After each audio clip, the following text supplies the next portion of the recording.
Je me sens de plus en plus prête à vivre ma vie à deux, à être en couple. Et ce qui est clair, c'est que je veux certainement pas perdre mon temps à dater des gens qui sont pas au même stade que moi. J'ai longtemps dit oui à des dates random, à du sexe sans meaning, à beaucoup moins que ce que je méritais. Puis avec le temps, j'ai compris de plus en plus ma valeur, ce que j'avais à offrir et comment tout le monde doit mériter l'autre. Fait qu'à l'inverse, je suis comme une enfant dans ma phase du non. Par contre, ça implique que je passe beaucoup de temps seule. Et puis quand on rencontre quelqu'un après un bon moment de solitude, on oublie des fois l'important. Il m'arrive de rencontrer, et malgré ma vie occupée, ces rencontres-là prennent beaucoup de place dans mon esprit. C'est le genre de questionnement du début, du genre, écris-tu sur moi? Est-ce que c'est mon genre? Est-ce qu'on est un bon match? Ce genre de pensée-là, c'est comme un gros nuage gris dans le ciel qui prend toute la place. Puis c'est seulement en focusant sur autre chose que le vent de nos actions va laisser place au soleil qui va faire briller notre lumière.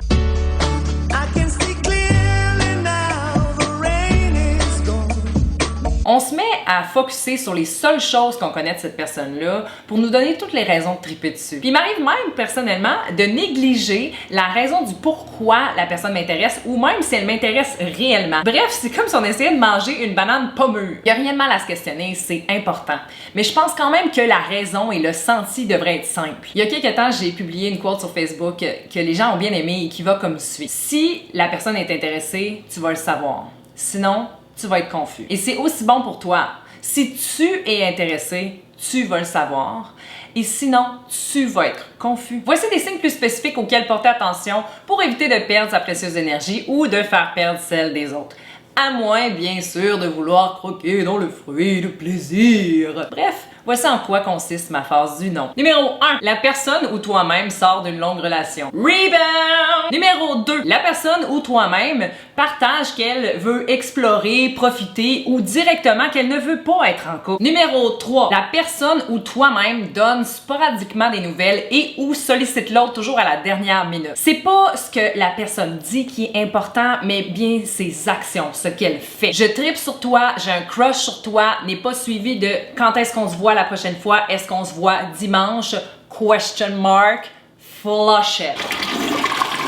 Numéro 4. La personne ou toi-même focus seulement sur le côté sexuel et ne s'intéresse pas à ce que l'autre dit, fait ou s'intéresse. Oh, you'll have a good time with it. Let's just do it. Good time, good time, good time. Et numéro 5, tu ne sens pas de réelle connexion avec la personne. Tu sais, j'ai pas envie que tu me dises « Well, I wouldn't say I'm happy or like that it's kind of a passionate kind of love, you know, but... » Maintenant, quoi faire avec cette information? Si t'es celle qui ne s'intéresse pas à l'autre, c'est important de partager ta vérité ou du moins d'être honnête avec ce que tu recherches. Et si tu es la personne qui est intéressée mais ne sent pas la réciprocité, j'imagine que ton objectif est de reprendre le contrôle sur ta vie et de mettre les choses au clair sans avoir l'air d'une psycho.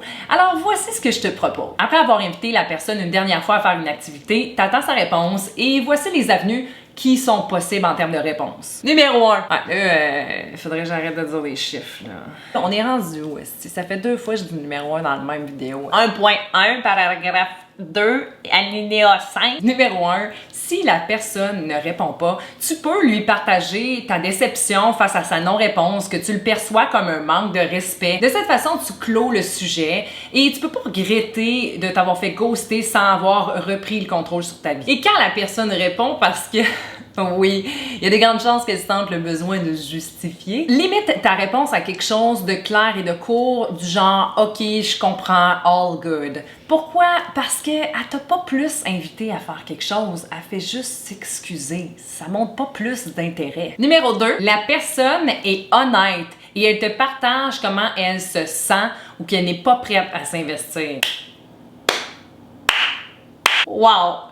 Celle-là est gratifiante. Mais la meilleure chose à faire, c'est souvent de passer à autre chose. Parce que tu peux pas changer ou aider une personne à être à un level, un niveau qu'elle n'est pas. Numéro 3, la personne est intéressée à faire l'activité. Good! Mais si t'es rendu à écouter cette vidéo-là, c'est probablement parce que tu doutes as fuck et que la personne va te répondre quelque chose plus du genre « Je suis pas disponible » sans remettre l'activité à une autre date. Donc à ça, tu réponds « Aucun problème ».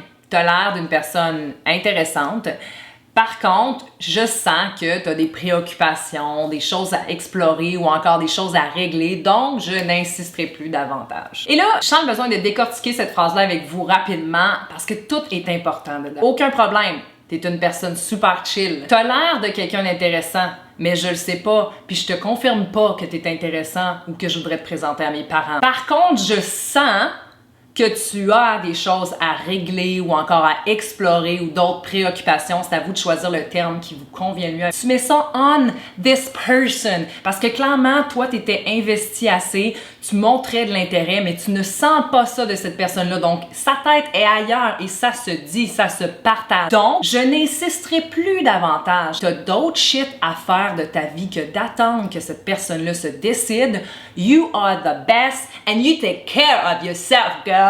Ça montre que tu fais tes shit, que tu te respectes, que tu sais ce que tu veux puis que tu perdras pas de temps avec des semi-commitments. Non, toi, tu te donnes à ceux qui se donnent aussi. Investis autant que l'autre investit. On doit aimer de la façon qu'on voudrait être aimé, oui, mais par contre, on doit aussi être prêt à lâcher prise quand l'autre n'est pas prêt ou n'est pas intéressé. Fais-toi confiance. Nourris-toi de ce que t'aimes. Vois tes amis.